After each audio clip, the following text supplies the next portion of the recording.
My name is David Petroni, and I'm Vice President of the Springboro Community City Schools, and I'm also the Chairman of the Budget and Finance Committee.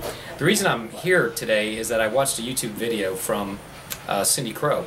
For the record, I don't know Cindy Crow. I've never talked to Cindy Crow, and quite honestly, I was taken aback by what she said. But since she asked about Springboro, I thought I'd tell you about our board's philosophy.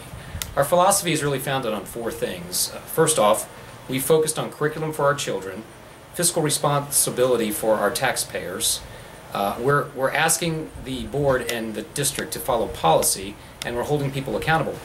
You know, when I ran for the Springboro Board of Education, we ran on a levy alternative campaign, and it was important to not do the same things in education that was always being done. Ask the taxpayer for money, spend more than we bring in as a district.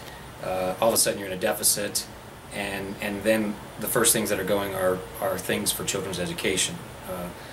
Just like in our district, they haven't bought buses in years, so because of not being too concerned about possibly the safety of our children, or more concerned about the adults, we're now going to be forced to buy over 30 buses this year, and yet we're going to be able to do that through resource allocation. So when you think about levy alternatives, you really just try to think, and I'm a businessman, so I approach things a lot differently than an educator.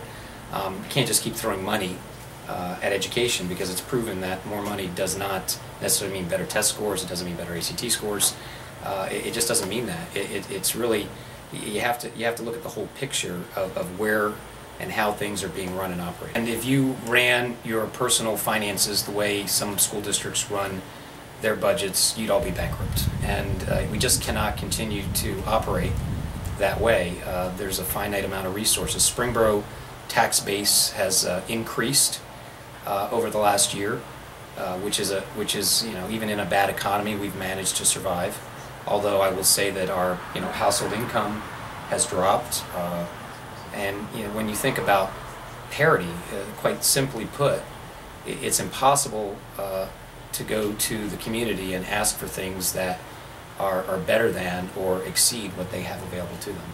So in education, really the focus has to be on the kids. So if we find a need, and quite candidly, the reason I'm here as a board member is that the budget forecasting process sometimes is manipulated in a way that impacts not only the community but the teachers.